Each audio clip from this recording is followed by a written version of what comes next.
Was the shooter on the FBI's radar in any way prior to the assassination attempt?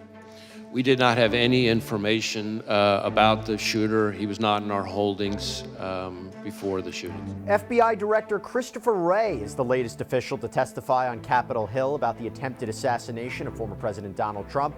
And this is especially important considering his agency is heading up the criminal investigation into the shooting. What happened in front of the House Judiciary Committee? Let's break it down now.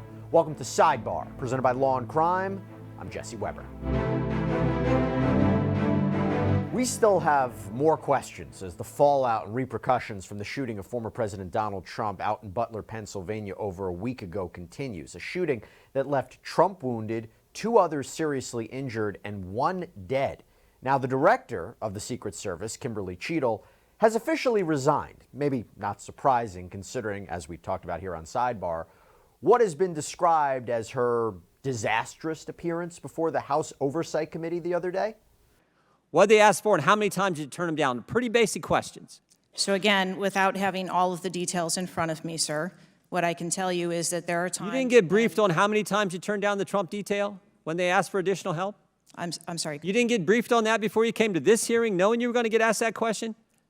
What I can tell you is that in generic terms, when details make a request, there are times that there are alternate ways to cover off on that threat or that risk. But that's not what he said. How can a 20-year-old with his father's AR-15 assault weapon climb onto a roof with a direct 150-yard line of sight to the speaker's podium without the Secret Service or local police stopping him?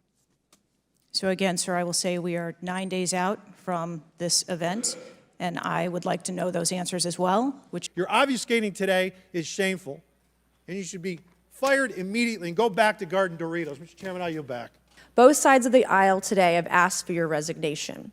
Would you like to use my 5 minutes to draft your resignation letter, yes or no? No, thank you. But she ended up doing just that.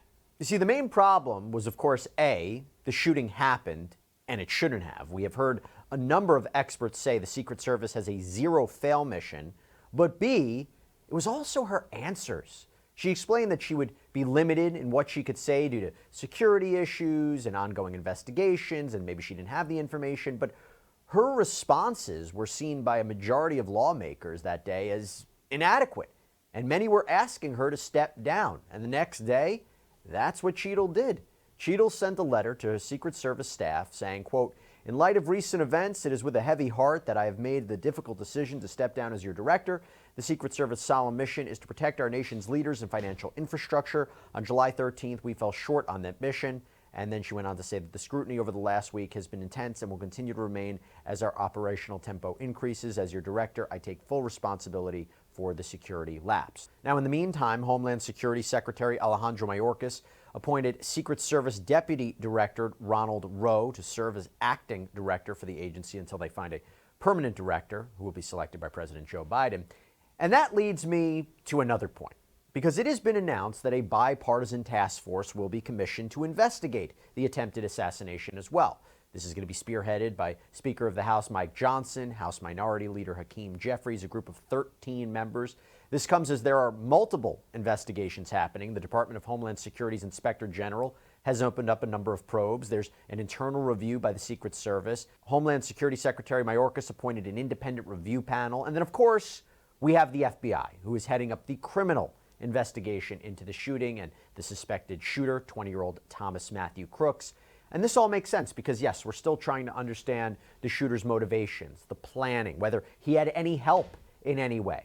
But we also have possibly even more pertinent questions about how this shooting happened. How was this allowed to happen? How did this man exploit the security vulnerabilities to position himself on a nearby roof and open fire? And we have dedicated a lot of previous sidebars to the potential security lapses and where there were instances where spectators and authorities had seen the shooter before shots were fired. I mean, in that vein, new body cam footage has just been released by Republican Senator Chuck Grassley showing an interaction between local law enforcement and Secret Service as they hover over the body of the shooter after he was killed.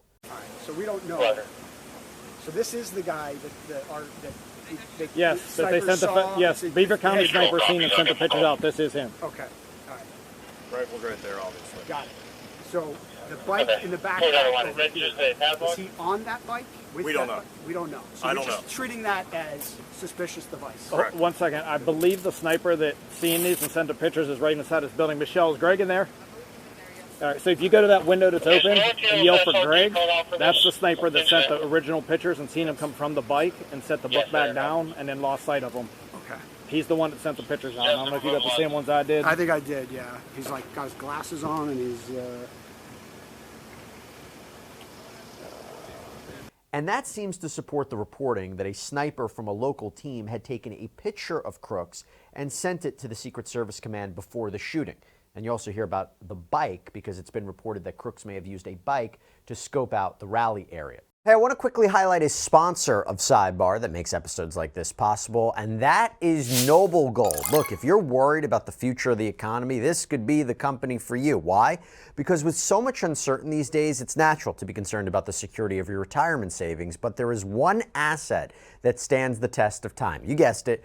Gold. For centuries, gold has been a hedge against market volatility and economic instability. By rolling over your existing IRA or 401k into a self-directed gold IRA, you can enjoy the potential for long-term growth and stability. Diversify your portfolio with a tangible asset that has real value. Setting up your gold IRA has never been easier with Noble Gold Investment's streamlined process and expert guidance. And right now, Noble Gold will give you a 10-ounce silver American flag bar if you open a qualified account.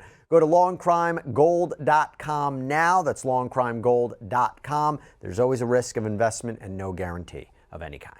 And as we talk about what could come from this shooting, the New York Post is reporting that the Secret Service is advising the Trump campaign to no longer hold outdoor events due to security concerns. And apparently, they may now actually be looking for indoor venues moving forward. But I say all of that now to discuss what has happened today. FBI Director Christopher Wray has testified in front of the House Judiciary Committee. Again, comes only 2 days after Cheatle's testimony. Now, Cheatle often couched her answers saying she was waiting for the FBI report to come out about the shooting. So what did the director of the FBI say about this ongoing investigation? And to be clear, a few things I have to point out. First of all, the FBI is tasked with investigating the shooter, the planning, not the failures of the Secret Service per se. Also, one of the aspects of this hearing, and yes, this is a bit political, is that this is a Republican-led committee, and they want to ensure that the investigation is thorough and transparent because there has been criticism levied against the FBI and the Department of Justice by the right. So part of the questioning is not always about the shooting, but other ongoing threats, the FBI process, the hiring process. We're not going to focus so much on that. And remember, this committee does have oversight responsibilities, so Christopher Wray was asked some really important questions. With that, now let's get into it.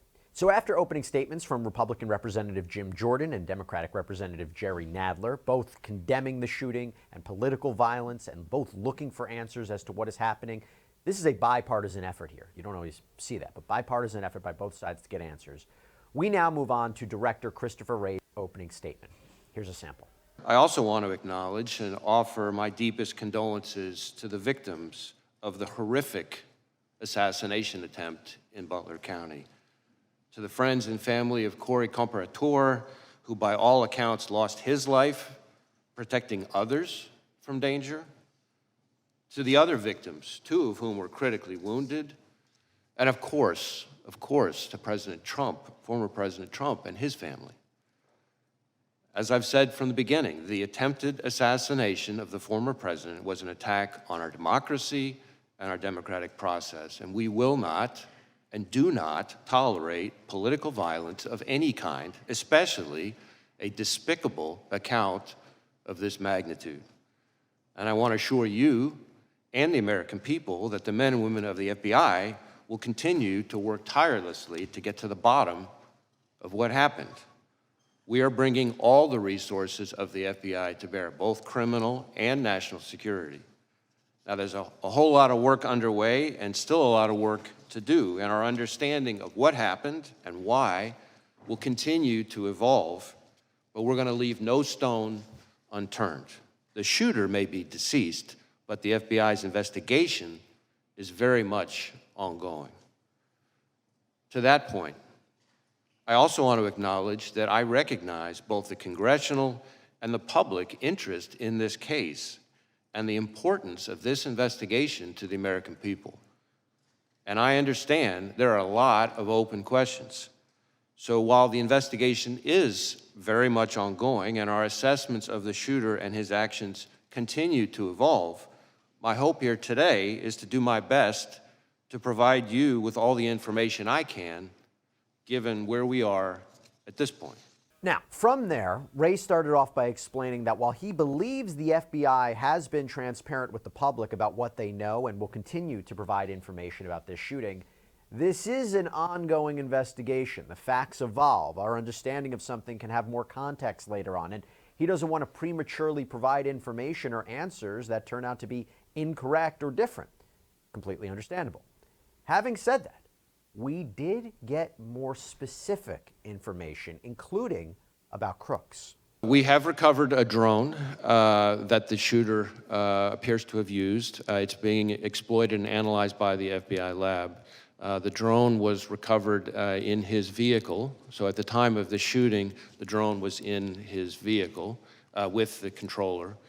In addition, our investigation has uncovered. Do you know what time of day he flew it, and if he flew it on the day of the shot? Yeah. Oh, I'm sorry. Go ahead. So in addition, it appears that around 3:50 p.m., 4 o'clock in that window, on the day of the shooting, that the shooter was flying the drone around the area 2 for hours. about 11 minutes. I want to be clear, but when I say the area, not over the stage and that part of the area itself, but I would say about 200 yards, give or take, away from that. We think, but we do not know, so again, this is one of these things that's qualified because of our ongoing review, that he was live streaming, viewing the footage from that, again, about 11 minutes in around the 3:50, 4 o'clock p.m. range. 2 hours before, he's flying a drone in the vicinity of the route. About 200 yards away, yes. 200 yards. Okay, that's important information. What about the bombs that we've heard about in the shooter's car?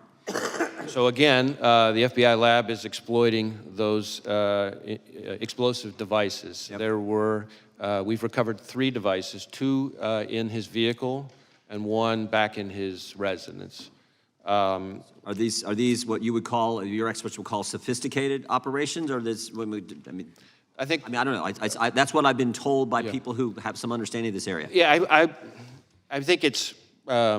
We've seen more sophisticated and less. I would say these are relatively, again, keyword relatively crude devices themselves, but they did have the ability to be detonated remotely. And so to that point, in addition to the 2 devices that we recovered out of his vehicle, there were receivers for those 2 explosive devices with the devices. And then on the shooter himself, when he was killed by law enforcement, he had a transmitter with him. Now, I do want to add one important point here, is at the moment, it looks to us, again, ongoing review, and I can't say that too many times, at a moment, it looks like because of the on-off position on the receivers, that if he had tried to detonate those devices from the roof, it would not have worked. One of the things that we're drilling into hard with the shooter, in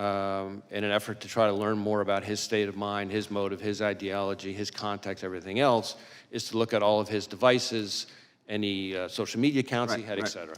And one of the things we've learned in finally getting into his phone, which was also a significant technical challenge from an encryption perspective, but in addition, once we got on the phone, it turned out he was using some encrypted messaging applications. And again, the same question relative to the bombs. Was this pretty sophisticated, or is this is the kind of the norm you see with folks like, similar situation? How would you describe it? On this subject, I would say this has unfortunately now become very commonplace, and it's a real challenge for not just the FBI, but state and local law enforcement all over the state. Tell me exactly the scope of, does the scope of your investigation include what I call that critical 5 minutes from when the 6:09, when this is based, I think, on information you've given to Congress, 6:09 when the shooter's identified on the roof, and 6:14 when President Trump is ultimately escorted off, and all that happens, the shots that take place in between there.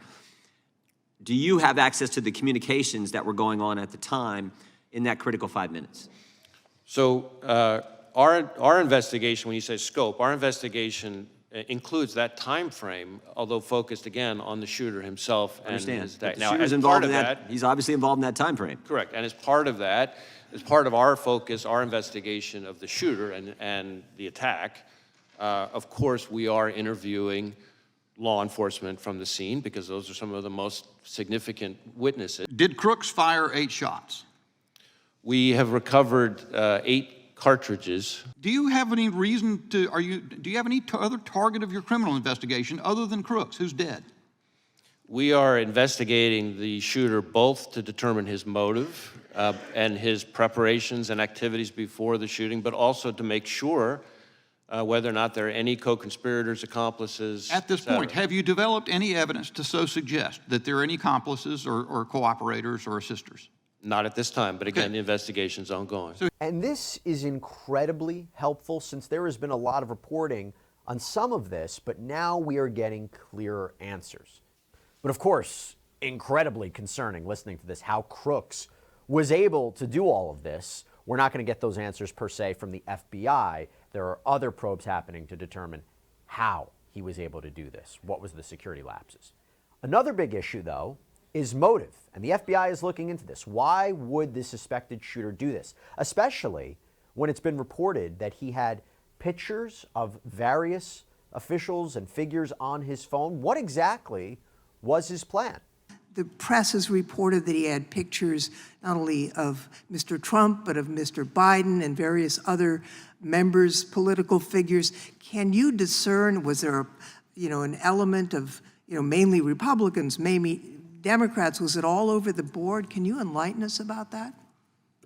Well, this is a place where it's particularly important for me to reiterate the caveat that I've included before, because in this instance in particular, we have a lot of legal process out for additional accounts and things like that that the shooter is associated with. So we're hoping to learn more, and we're still exploiting a number of the digital devices. Right. I think it's fair to say that we do not yet have a clear picture of his motive, and I think it's important for me to explain, because I understand, of course, why everybody wants to know the answers to those questions.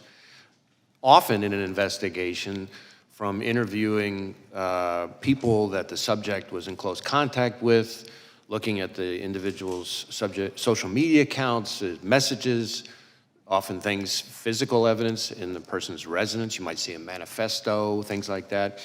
We're not seeing that yet, but we are digging in hard because this is one of the central questions for us. What I can say is that the shooter appears to have done a lot of searches of public figures in general, but so far we're seeing kind of news articles and things like that, and so the images that have been reported about, really what we're talking about there are when you do a news search of an article, the image appears in the cache as opposed to like a search for that specific individual. See, now that's important because there is a difference between generally searching and specifically looking at an individual or people and focusing on them and researching them. And there was a lot more that Director Wray clarified about. For example, the ladder. Director Wray says that the ladder that Crooks supposedly bought at a Home Depot was not found at the scene, which is very strange, of course, because how did he get on the roof? Where is the ladder? Well, listen to what Wray had to say about how Crooks got access to the roof. We now believe that the subject climbed onto the roof using some mechanical equipment on the ground and vertical piping on the side of the AGR building. In other words, we do not believe he used a ladder to get up there. You also confirmed that they did recover 14 weapons from his house. He had been living with his parents, that he did use an AR-15 style rifle, that the gun was purchased legally. We knew all this already. But here is some new information. That the weapon had a collapsible stock, which could explain why it might have been less easy for people to observe. Because one of the things that we're finding is people have observed him. The first people to observe him with the weapon were when he was already on the roof, and we haven't yet found anybody with firsthand observation of him with the weapon walking around beforehand. So that doesn't mean he wasn't, obviously, but the collapsible stock is potentially a very significant feature that might be relevant to that. Did he have a scope? I believe so, but as I sit here right now, I don't remember. So interesting, because now we're getting a better sense of maybe how he wasn't detected earlier on. Also, we got clarification about the suspected shooter's movements. How many separate times was the shooter on the premises? So again, with the caveat that we're continuing to do work on it, we believe that the first time he traveled to the grounds was, I think, a week before, and he spent roughly 20 minutes there. Then he went to the grounds again on the morning of the event, it appears, for about 70 minutes, I think. But again, I qualify that. I'd have to go back and look to be sure of that part. And then he came back in the afternoon, so that would be, I guess, a third time for good. But that included things like this drone activity we just talked about. And this is notable, we got more information about Crook's laptop, and more specifically, a very illuminating purported search. So one of the things that I can share here today that has not been shared yet is that we've just in the last couple of days found that from our review, to your point about devices, analysis of a laptop that the investigation ties to the shooter reveals that on July 6th, he did a Google search for, quote, how far away was Oswald from Kennedy? And so that's a search that obviously is significant in terms of his state of mind. That is the same day that it appears that he registered for the Butler rally. Wow, so that is quite eerie to think about. Now, Director Wray also said that he's not aware of anyone from the FBI at the Butler rally. He was asked that, which is significant because there has been chatter online that there was an FBI official in the crowd behind Donald Trump. Significant also, I think, that he said that he's not aware of anybody from the FBI at the Butler rally, because if that was true, that they did have someone from the FBI there, he could also say, and he wouldn't want to lie under oath, he could say, can't talk about that at this time. Then again, maybe he has plausible deniability, saying he's really not aware someone was there, or really there is no information that there was somebody there from the FBI, that there was no one there from the FBI. That could very well be the case, that this is just a conspiracy theory, that there was somebody from the FBI in the crowd or there. Now, I do want to throw out one more line of questioning. It's not about the shooting. As I mentioned, these lawmakers, they questioned Director Wray about a number of different things, but here is where they ask him about a topic that we have focused a lot about here on Sidebar. Jeffrey Epstein. Jeffrey Epstein, been in the news a lot lately about involvement with certain people high in politics involved. Did the FBI conduct the raid on his townhouse in New York when he was incarcerated in New York? There was a raid on his East Side townhouse. Well, I don't know about a raid. I know we executed a number of searches in the course of our fairly extensive investigation related to Mr. Epstein. Can you tell me, during that search, if you came across and have within the possession of the FBI tapes of him with other individuals that he might have taken in, people in compromising positions? Yeah, I don't know that there's anything I can share related to that. I can see if there's information we could provide and maybe get back to you on it. If there were tapes of people in prominent positions, friends of his he posed for pictures with, possibly in compromising positions, it would be, the public, I think, has a right to see those. Well, I mean, how we handle evidence recovered in a criminal investigation has all kinds of rules that apply to it. I recognize the intense public interest in the subject, but we'd have to follow our rules. But I'm happy, like I said, I'm happy to follow up with my team on it. All right, so with that, this is a very good sampling, I think, of some of the more notable moments in the hearing. And there was a lot more. So Director Wray addressed that Crooks was a fairly avid shooting hobbyist, that he belonged to clubs, certain shooting ranges he went to. They do believe that he went to a shooting range the day before the Butler shooting and shot an AR-15 style rifle. They're not sure if it was actually the weapon used in this case, but they believe it could be. And Director Wray also confirmed that the FBI did interview Crook's parents. And when asked, were they aware of what was going on, he replied, I would say the parents are cooperative, but doubled down on the fact that they have not identified any accomplices to Thomas Matthew Crooks. So, a lot of information as we try to answer more questions about this shooting. We will continue to follow this case for you right here on Sidebar. Thank you so much for joining us. As always, please subscribe on Apple Podcasts, Spotify, YouTube, wherever you get your podcasts. I'm Jesse Weber. Speak to you next time.